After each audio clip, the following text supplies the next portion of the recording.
감남산 쪽에서 상공에서 예루살렘을 찍은 사진입니다. 여러분 눈에 제일 확 띄는 게 뭐죠? 저 노란색 저 돔이 보이죠? 황금돔이고 저걸 황금돔이라고 하는데 저게 이슬람 사원입니다. 오마르 사원이라고 하는 이슬람 사원입니다. 이슬람 세계에서는 3대 성지에 해당하는 곳입니다.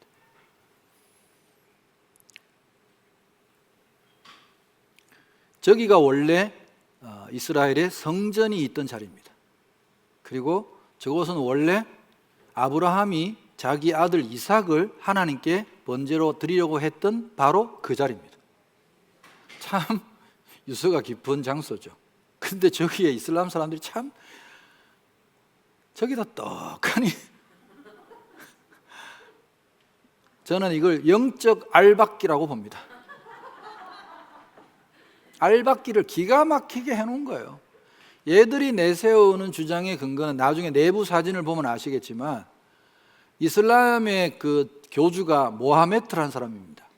모하메트를 자기들이 선지자로 여기는데 이 모하메트가 여기서 승천했다고 믿습니다. 예수님의 또 승천을 또 뺏겨가지고 하여튼 얘들은 자기들이 가지고 있는 이 이슬람 그 경전이 있죠. 코란이라고 하는데 이 코란은 다 구약 성경 뺏긴 거거든요. 짜집게 한 거야. 거기에 아주 좋은 내용은 지들 걸로 다 갖다 붙인 거. 아주 참 끝판왕들입니다. 여러분 데살로니가 후서 2장에 보면 2장 3절을 보시면 누가 어떻게 하여도 너희가 미혹되지 말라. 먼저 배교하는 일이 있고 저 불법의 사람 곧 멸망의 아들, 이게 누구냐 하면 적그리스도입니다. 우리가 알고 있는 저 불법의 사람 곧 멸망의 아들이 나타나기 전에는 그날이 뭡니까? 예수님이 재림하시는 날이 이르지 아니하리라. 그는 대적하는 자라 신이라고 불리는 모든 것과 숭배함을 받는 것에 대항하여 그 위에 자기를 높이고 하나님의 성전에 앉아 자기를 하나님이라고 내세우는 이런 사건이 있은 뒤에야 예수님이 오신다는 거예요. 그래서 저는 항상 이 예루살렘을 주목하고 있습니다. 지금도 예루살렘 이스라엘 사람들은 이 오마르 성전을 헐고 저기다가 하나님의 성전을 짓고 싶어 하죠. 근데 저걸 지금 강제적으로 헐었다가는 세계 3차 대전이 여기서 일어날 겁니다. 그러니까 지금 이러지도 못하고 저러지도 못하고 있는 상황이죠. 여러분 현재 여리고에는 모형 성전이 공사 중입니다. 언제라도 이걸 갖다가 다시 옮겨 놓을 수 있는 모형 성전이 공사 중이고 이스라엘 사람들은 이미 산헤드린 공회를 다시 회복해서 갖고 있습니다. 70인의 의원도 다 뽑았고 산헤드린 공회의 의장도 있습니다. 지난번에 의장이 예루살렘 성벽에서 그때 미국의 트럼프 대통령인가 누가 왔어요. 와가지고 거기서 선포를 했어요. 예루살렘 성전에 대한 선포를 하고. 그래서 지난번에 유튜브에 그 이름이 내가 까먹었는데 제3성전 해가 한창 유튜브에 막 나돌아다녔죠. 이야기가. 유대인들은 지금 성전을 짓기 위해서 눈에 혈안이 되어 있습니다. 사실은. 만약에 이게 이제 현실적으로 일어난다면 굉장히 큰 영적인 사건이 일어날 것이고 우리는 굉장히 이 뉴스에 좀 주목을 해야 될 필요가 있다고 생각합니다. 여기 오마르 사원입니다. 이 사진은 제가 찍은 게 아닙니다. 왜냐하면 여기 안에 들어가서 사진을 찍을 수가 없어요. 이게 전문 사진 작가가 이제 찍어 놓은 걸 제가 좀 사용을 허락받아서 여러분에게 보여드리는 겁니다. 안으로 한번 들어가 볼까요? 예, 뭐 아무나 들어가기 쉽지 않습니다. 이 천장입니다. 천장을 지어놓고 이게 문제입니다. 바닥에 있는 이 바위산이 이 장소가 바로 아브라함이 이삭을 눕혀놓고 번제를 드리려고 했던 장소라고 합니다. 근데 이 자리에서 모하메트가 서서 위로 올라갔다고 해요. 이 사기꾼들이. 그래가지고 모하메트의 발자국이 보인대요. 근데 사진 찍은 분한테 보이더냐 하니까 안 보이더래요. 그랬더니 이슬람 교회는 영적으로 영안이 밝으면 보인다고 해요. 웃기는 것 같아요. 아무튼 여기가 오마르 사원입니다. 자, 여기 아마 다녀오신 분도 있을걸요? 여기가 소위 말하는 예루살렘에 있는 통곡의 벽입니다. 많이 들어보셨죠? 로마가 AD 70년에 이 예루살렘을 무너뜨리면서 성벽 싹 다 헐어버렸습니다. 하도 애를 먹어가지고 이 예루살렘 점령하는 로마가 진저리가 나가지고 다시는 이것들 성벽 유지 못하게 싹 다 헐어버리고 요 딱 한 켠만 남겨놓은 겁니다. 요게 한 켠만 요만큼 남겨놨어 진짜. 그래서 유대인들은 저기서 딱 보면 뭐가 보입니까? 노란 지붕 보이잖아. 저 자리가 원래 유대인들이 사모하는 성전이 있던 자리라니까. 그 유대인들은 저걸 보면서 통곡한다고 해서 이 벽을 통곡의 벽이라고 해. 한국 사람들은 상관없어. 나는 그런 걸로 통곡 안 하고 우리 아들 서울대 보내주세요. 가니까 막 그 벽 사이에 쪽지가 하나님께 쪽지가 엄청 많이 수수여 넣어놨는데 다 한국 사람이 그랬대. 난 미치겠어 진짜. 성지순례 가서 제발 그런 짓 하지 마세요, 여러분. 지금 이스라엘 사람들 여기서 성전 때문에 통곡하고 있는데 그따가 우리 아들 서울대 붙게 해달라고 쪽지를 꽂고 싶어요?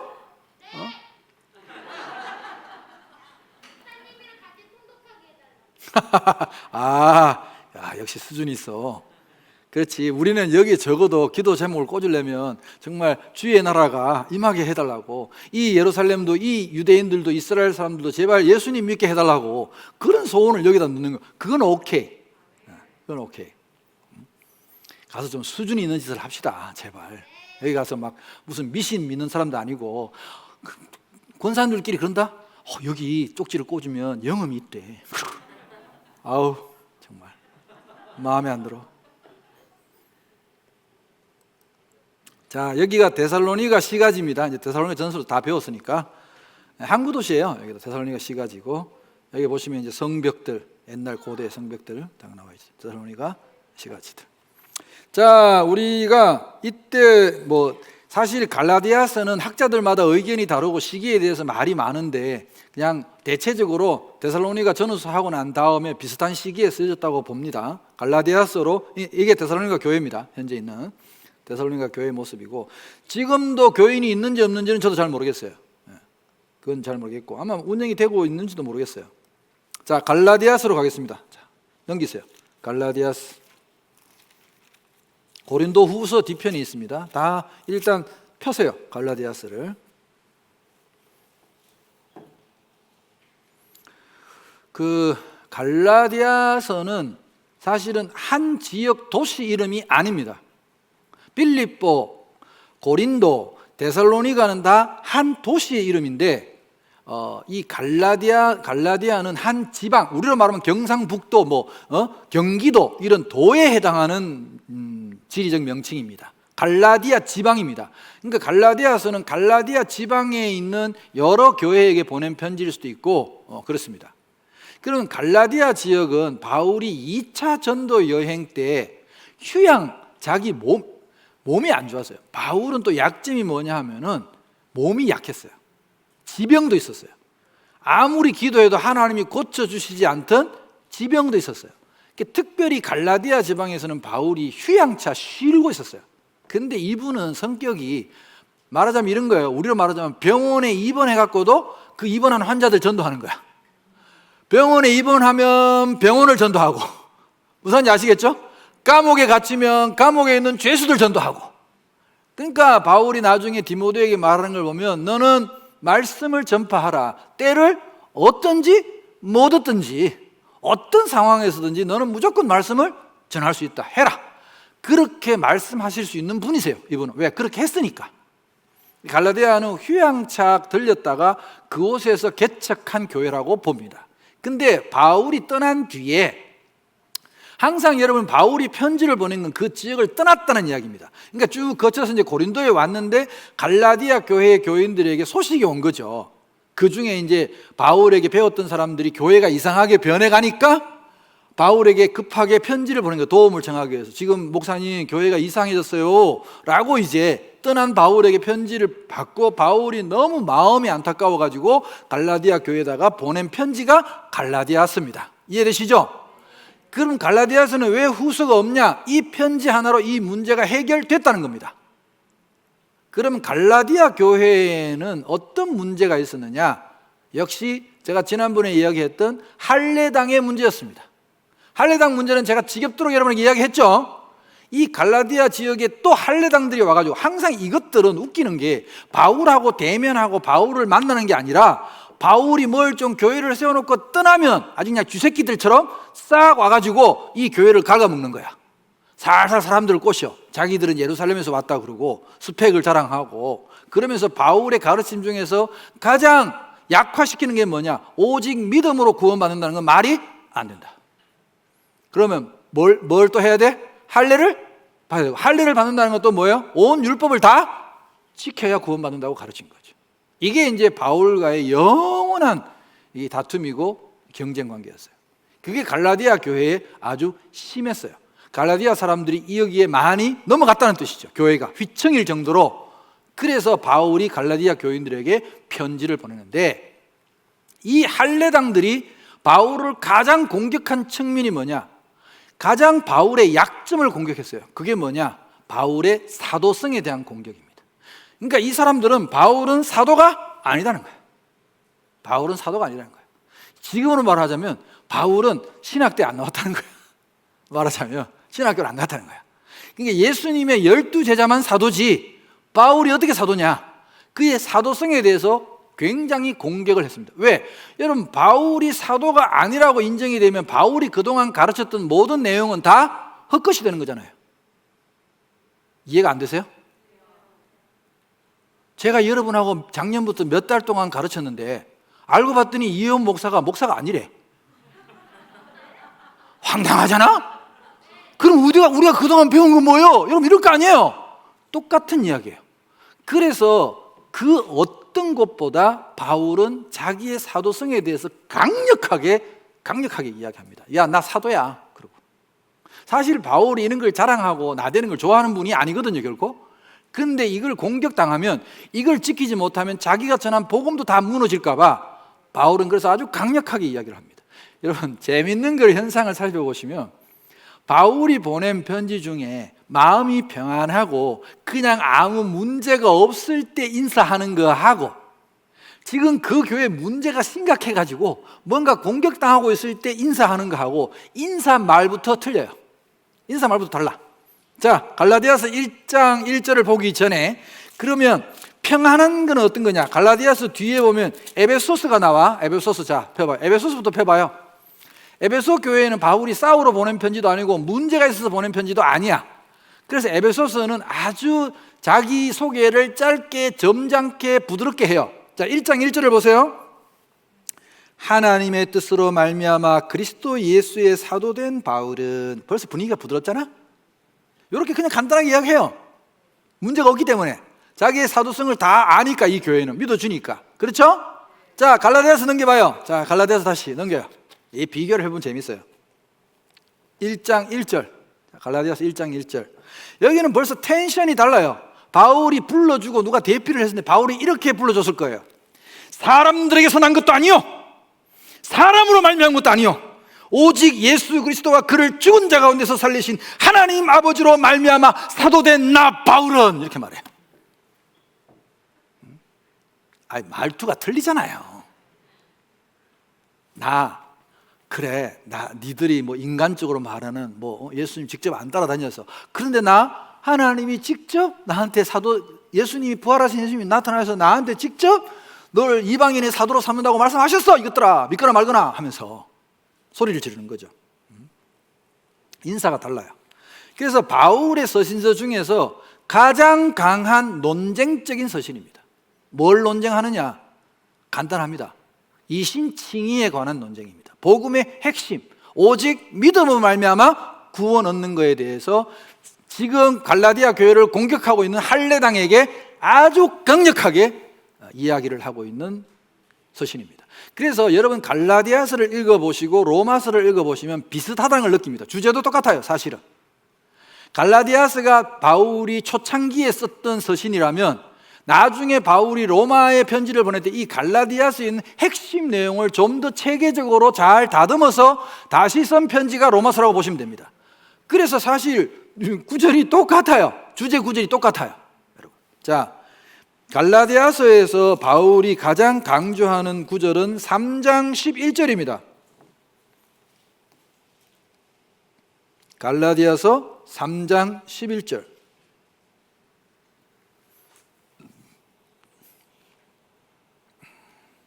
또 하나님 앞에서 아무도 율법으로 말미암아 의롭게 되지 못할 것이 분명하니 이는 의인은 믿음으로 살리라 하였습니다. 이겁니다. 의인은 믿음으로 말미암아 살리라. 여러분, 이게 우리 기독교 구원론의 핵심 아닙니까? 기독교의 구원론의 핵심이죠. 의인은 믿음으로 말미암아 살리라. 자, 이거를 바울이 로마에서는 어떻게 말했느냐? 로마서를 봅시다. 여러분, 로마서 1장을 펴보세요.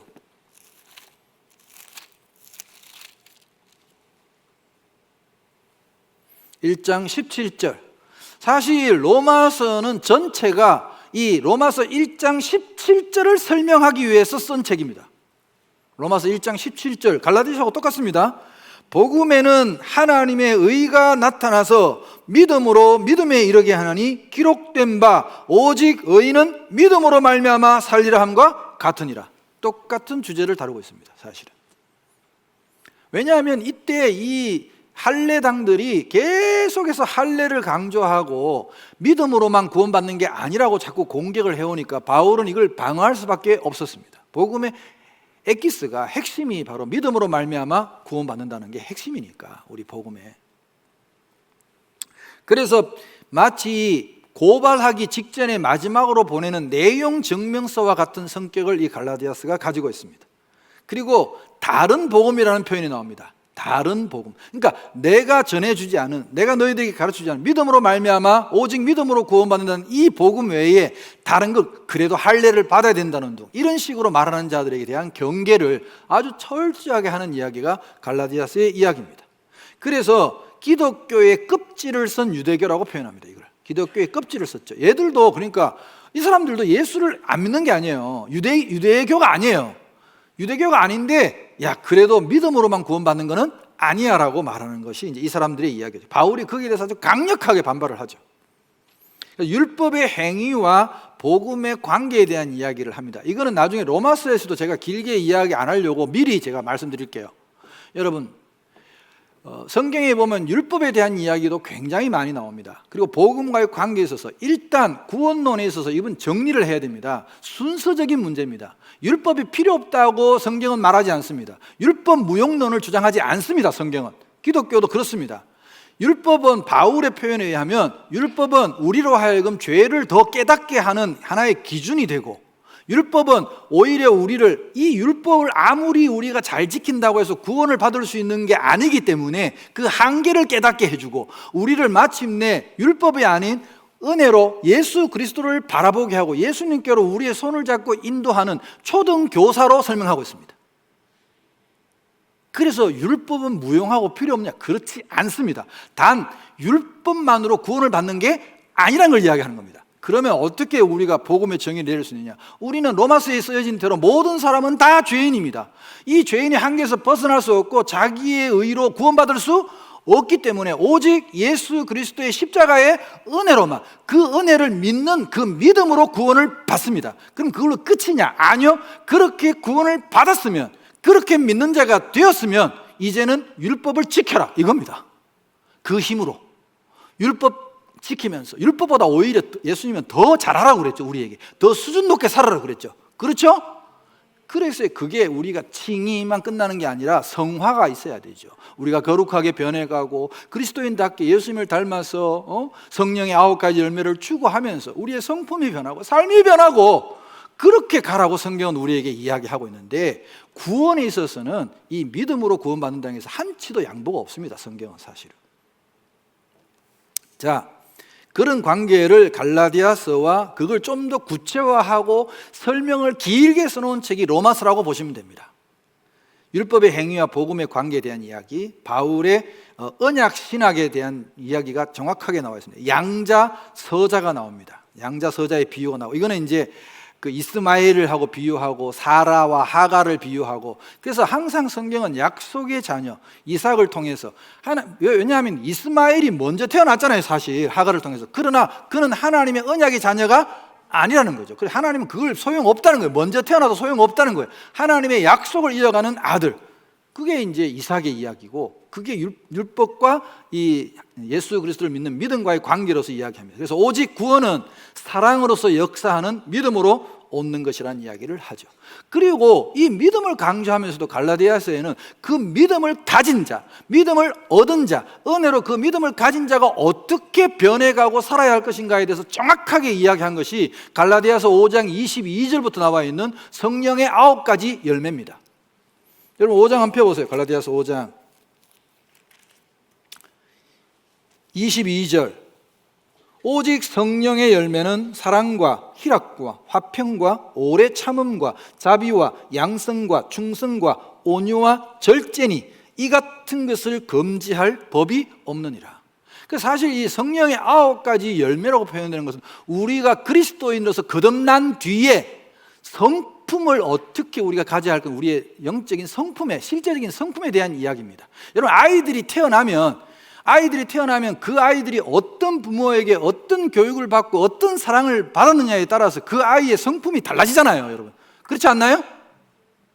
그러니까 영적으로도 마찬가지입니다. 우리가 거듭나고 새로 태어났으면 이제는 우리의 성품이 이 사랑의 성품, 희락의 성품, 늘 기뻐하고 화평하고 오래 참을 줄 알고 절제할 수 있는 이런 영적인 성품으로 자꾸만 훈련받고 변해가야 한다는 것을, 그걸 영적인 성령의 열매라고 표현했습니다.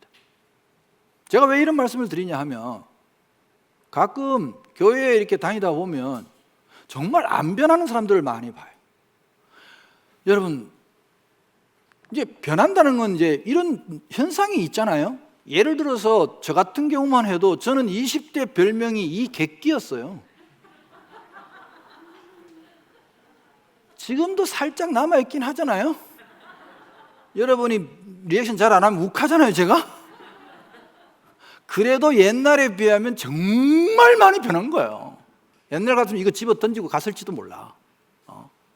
그러니까 이제 그렇게 30년 전에 욕을 막 입에 달고 살던 사람이 교회를 다니고 난 뒤에 그래 내가 온유해져야지, 부드러워져야지 하고 30년 지났더니 욕을 전혀 안 해. 변한 거 아니에요? 그런 게 성품의 변화예요. 사람들한테 굉장히 까다롭고 용서하고 관용이 없던 사람이 용서할 줄 알고, 그게 변하는 거야. 그게 예수님 믿고 달라진 우리의 성화의 모습이거든. 거룩하게 변하는데 30년 전에 욕쟁이가 지금도 욕쟁이야. 그럼 변한 게 없는 거죠.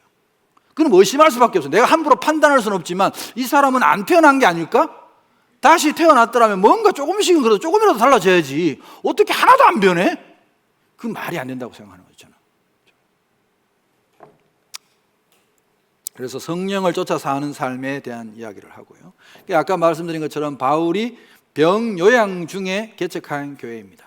나중에 이제 고린도 후서에도 그런 이야기가 나오지만 바울의 병에 대해서 많은 사람들이 궁금해합니다. 바울이 여러분 3번이나 간곡하게 주님께 기도했는데 주님의 대답이 거절이었잖아요. 내 은혜가 네게 족하다. 아니 좀 우리 생각에는 바울이 더 열심히 사역할 수 있도록 그렇게 좀 병을 싹 고쳐주면 얼마나 좋겠어. 근데 주님은 바울의 병을 안 고쳐주셨어요. 왜?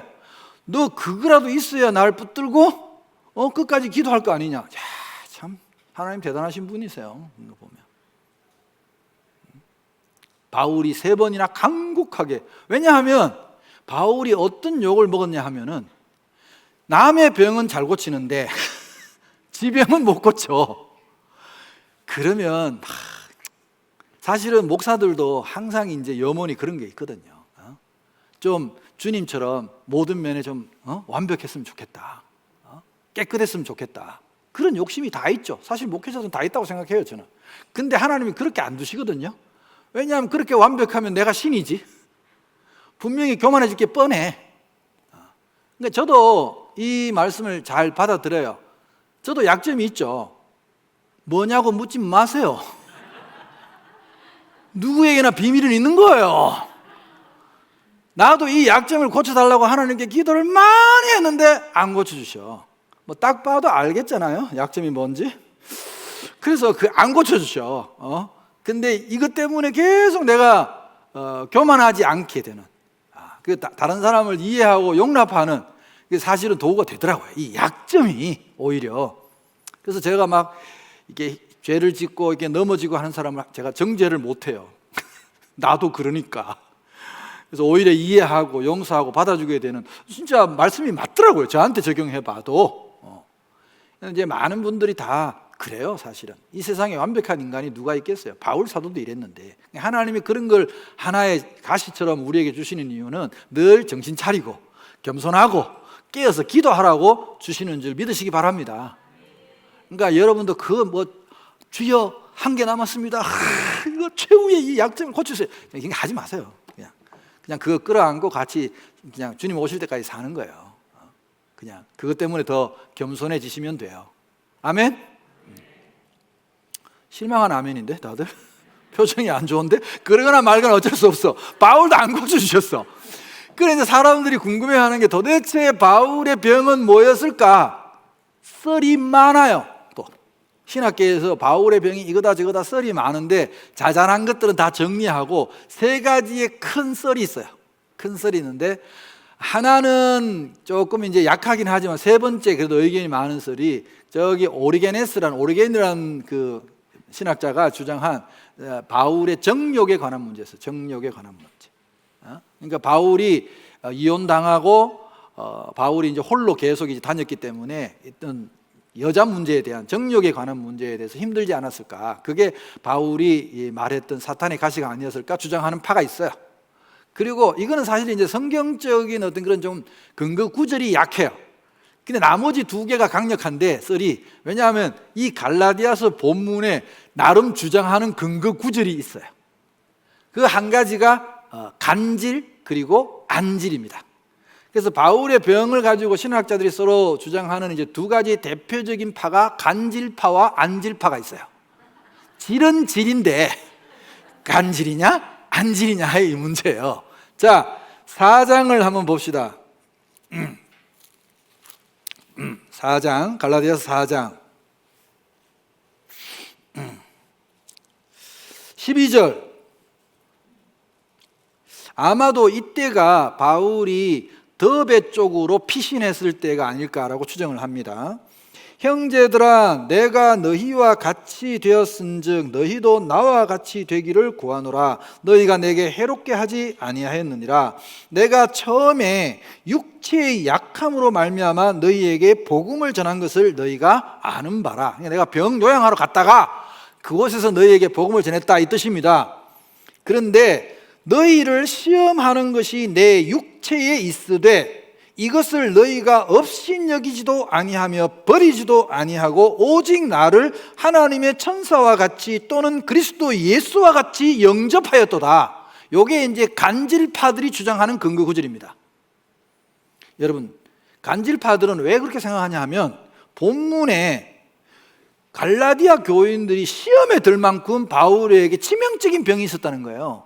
그 병이 사람들에게 업신여김을 받을 수 있는 병이고 심지어 버림을 받을 수 있는 병이었다는 거예요. 그러면 그 당시에 고쳐지기 힘들었고 사람들에게 업신여김을 당하고 버림받는 병 중에 가장 강력한 후보가 간질입니다.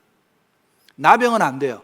나병은 아예 사람하고 접근을 못하니까 안 되는 거고, 표정을 보니까 여러분이 간질을 잘 모르시는 표정이에요. 그렇죠? 넌 또 간질도 아니? 간질 환자를 본 적이 있어? 없지? 그렇지. 요즘은 간질 환자를 여러분들이 잘 못 보실 거예요. 왜냐하면 약이 많이 좋아져 가지고 요즘은 이제 발작을 억제하는 약이 나온 지 꽤 오래됐어요. 제가 어릴 때만 해도 우리 옆집에도 있었고 우리 동네에도 간질 환자가 몇 명 있었는데, 어른들은 아마 기억 보신 분들 있을 거예요. 어르신들은, 나이가 좀 계신 분들은 간질 환자들이 갑자기 어떤 스트레스나 충격을 받으면 그냥 아무 데서나 발작을 일으켜요. 발작을 일으키면 자기 뇌로 통제가 안 되고 사지가 뒤틀려요. 눈알이 일단 휙 돌아가고 눈이 뒤집혀요. 그리고 사지가 막 뒤틀리면서 이걸 마음대로 못해요. 그리고 쓰러져 가지고 넘어지죠. 못 움직이니까 넘어지고 나중에는 입에서 거품을 내요. 거품을 내는데 그때 그 냄새가 아주 고약한 냄새가 나요. 그리고 그걸 보면 차마 옆에서 보기가 힘들 정도로 되게 고통스러워해요, 그 간질 환자가. 그러니까 우리는 어릴 때, 죄송해요, 제가 이거 회개했거든요. 어릴 때 아무것도 모르니까 막 간질 환자들이 길거리에서 발작하고 그러면 막 조롱하고 놀리고 실제로 없인 여겼단 말이에요. 실제로 그 당시에는 우리 옆집에 그 누나가 간질 환자였는데 다 동네 사람들이 쉬쉬했어요. 왜냐하면 형제 중에 한 명이 간질 환자가 나오면 다른 형제들이 결혼을 못할 정도로 그 당시에 굉장히 간질 환자를 잘 의학적으로 모르고 하니까 천형이라고 얘기했어요. 문둥병처럼, 나병처럼 하늘에서 내린 집안의 유전병이라고 생각해가지고 굉장히 멸시를 받아들였어요, 실제로. 발작을 일으키고 하니까. 그래서 이 간질파들은 이 본문을 보고 바울이 이렇게 만약에 발작을 일으켰다면 정말 업신여김을 당하고 내침을 당할 수도 있는 병이 아니었을까라고 생각하는 거죠. 지금은 간질 환자들의 발작을 억제하는 약이 개발되어 가지고 많이 좋아졌어요.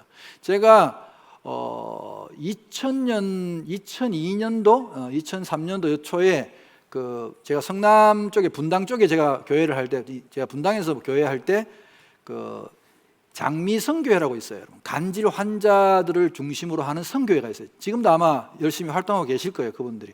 의사들과 간호사들로 주로 이루어진 성교회인데, 이분들이 주로 이제 간질 환자들을 위해서 약을 무료로 나눠줘요. 간질 환자들이 발작을 하다 보니까 사회생활을 잘 못하거든요. 직장생활 하다가 막 발작 일어나면 큰일 나니까.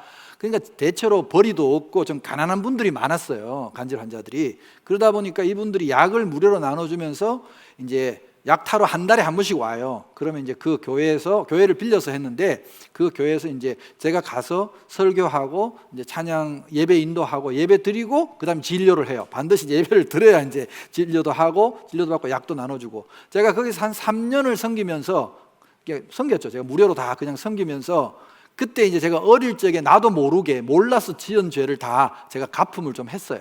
간질 환자들을 위해서 제가 봉사하고 섬기면서. 그때는 몰랐으니까 제가 막 손가락질하고 놀렸던 그 죄를 제가 다 하나님께 좀 용서함 받은 셈이었죠. 어쨌든 지금은 그래서 간질 환자들이 여러분 눈에 잘 띄지 않을 겁니다. 잘 보이지 않아요. 길거리에서 막 발작하는 일이 없는데, 그래도 간혹 가다 보면 길거리에서 막 그렇게 쓰러진 사람들 보면 간질 환자들을 간혹은 볼 수 있을 거예요. 잘 안 다니는데.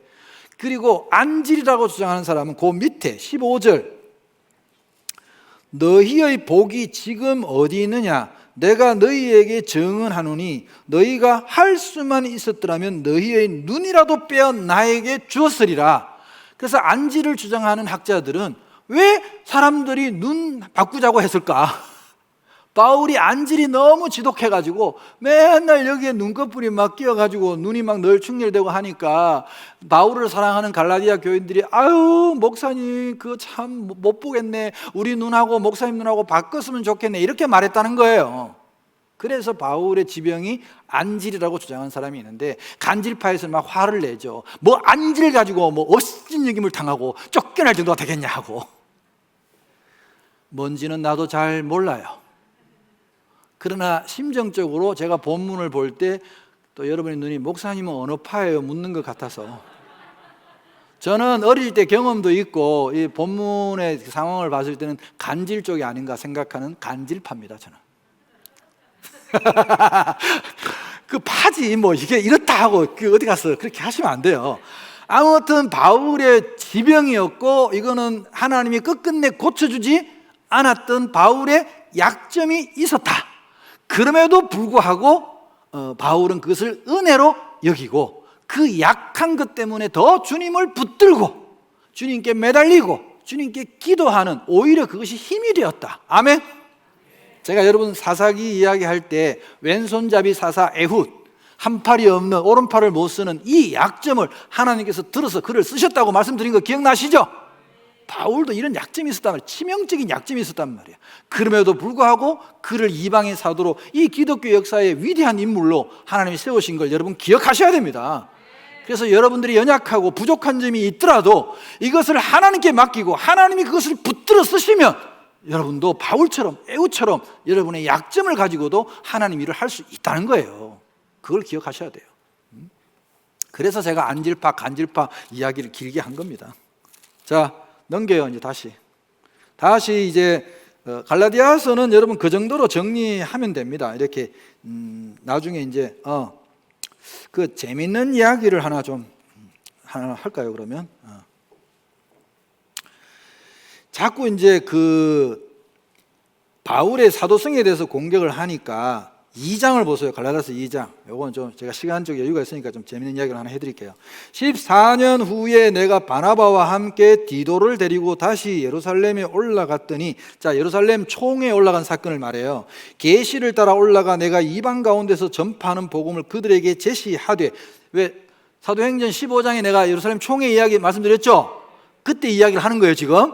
그래서 갔더니 유력한 자들에게 사서로이 한 것은, 보고를 다 한 것은 내가 다름질하는 것이나, 선교 사역을 말해요. 다름질한 것이 헛되지 않게 하려면, 그러니까 내가 사도들이 가르치고 예수님에게 전한 바를 내가 엉터리 방터리로 가르치는 것이 아니라, 나도 예수님께서 사도들에게 말씀하신 그 그대로, 그 복음의 원본을 그대로 나도 가르치고 있다는 것을 서로 확인한 절차를 거쳤다는 거예요. 내가 총회 인준을 받고 총회 승인을 받았다는 거예요.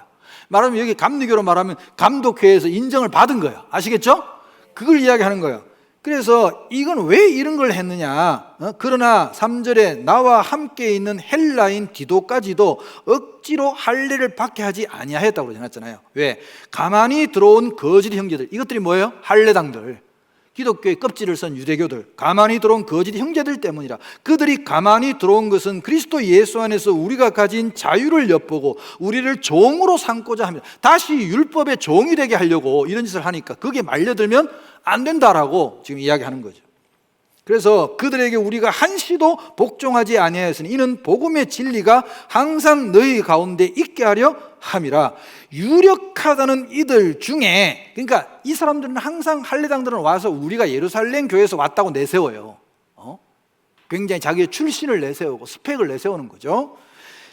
갈로 해놓고 바울이 이렇게 말했어요. 본래 어떤 이들인지 내게 상관이 없으며 하나님은 사람을 외모로 취하지 아니하시나니. 왜냐하면 바울의 외모를 많이 공격했거든요. 외모라는 게 꼭 얼굴만 이야기하는 게 아니에요. 바울의 출신, 성분 다 이런 거 다 공격했단 말이에요.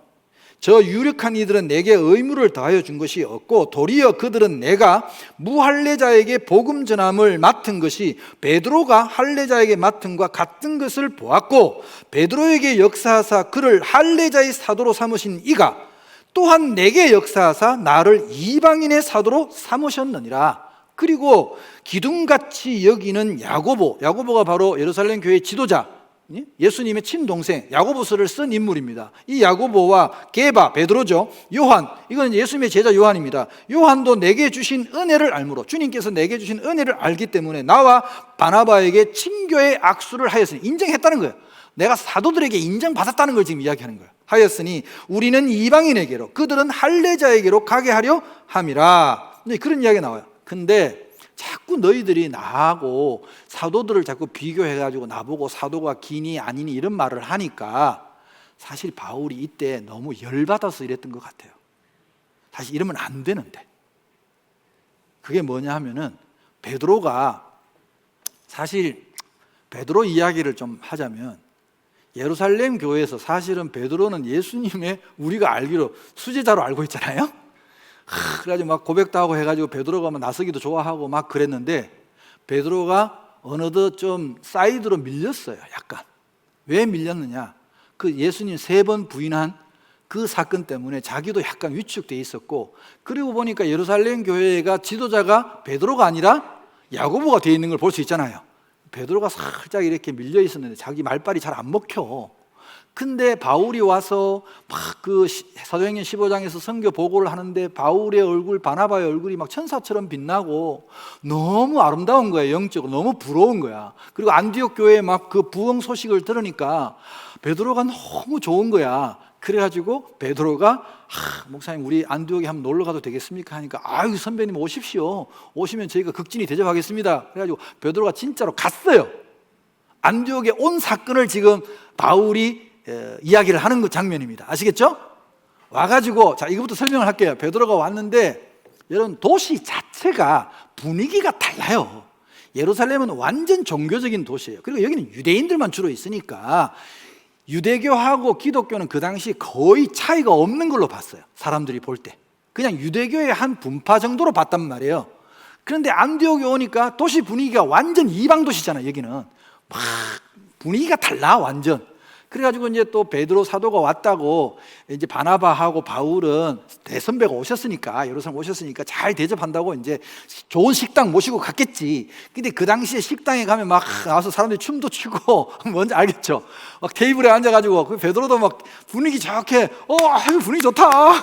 그리고 이제 막 이제 식탁에 둘러 앉아가지고 밥 먹고 있는데 예루살렘에서 야고보가 보냈는지 어쩌는지는 모르겠어요. 예루살렘에 있는 사람들이 베드로가 또 가서 또 고넬료 집에 가서 이상한 짓 하듯이 또 이상한 짓 할까 봐 예루살렘에서 사람들이 2명이 왔다고 기록돼 있어요, 성경에.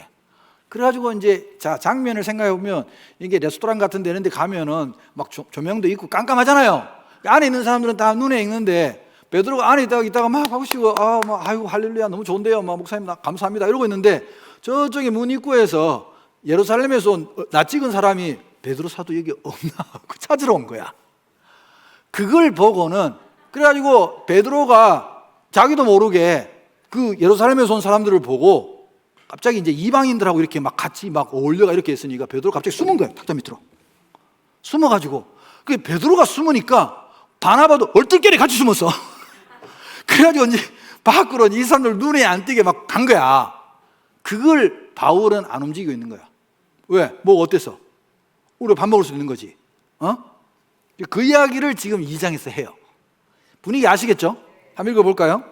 게바가 11절 안디옥에 이르렀을 때 책망받을 일이 있기로 내가 그를 대면하여 책망하였노라. 공적으로 바울이 베드로를 깠어. 그러고 보니까 바울은 다 깠네. 바나바도 까고 베드로도 까고 대단한 분이야 이분도. 야고보에게서 온 어떤 이들이 예루살렘에서 온 사람들이 이르기 전에 게바가 이방인과 함께 먹다가 그들이 오매 그가 할례자들을 두려워해. 여러분 할례자들을 왜 두려워했냐면 할례당들은 이방인하고 밥 먹는 거를 이게 이단적 행위라고 봤단 말이에요. 그 당시에 할례 안 받은 것만 아니라 할례 안 받은 자한테 복음 전하는 것도 싫어했고 그들하고 밥을 같이 먹는 것도 싫어했고 그들이 집에 갔을 때 베드로를 공격하잖아요. 사도행전에 보면. 그러니까 베드로가 자기도 모르게 움찔해가지고 숨었다는 거야. 내가 모든 자 앞에서 게바에게 이르되 네가 유대인으로서 이방인을 따르고 유대인답게 살지 아니하면서 어찌하여 억지로 이방인을 유대인답게 살게 하려느냐 하였노라. 그러면서 베드로 사도를 이렇게 이제 자기가 공식적으로 뭐라고 했다고. 사실 이런 이야기는 좀 하기 그렇죠. 근데 이때는 바울이 제가 볼 때는 제 20대 시절하고 비슷한 것 같아요. 욱한 거야. 욱해가지고 이게 이때는 막 불의를 보고 바르지 못한 것을 보고 선배고 뭐고 참지를 못했던 바울의 어떤 그런 모습을 우리가 볼 수 있죠. 어쨌든 여기에서 지금 이 이야기를 하는 이유는 한 가지입니다. 아까 처음에 이야기했던 갈라디아 교회를 공격한 것들이 바로 이런 베드로에게 이런 실수를 하게 만들고 이런 눈치를 보게 만드는 할례당들 때문이었다는 거야. 그 되도 안 한 그 율법 이방인들 막 이런 것 때문에 나는 절대 그게 굴복하지 않을 거다. 그리고 나는 움직이지도 않았다. 그러면서 그럼 누가 사도냐? 그런 이야기를 한 거죠.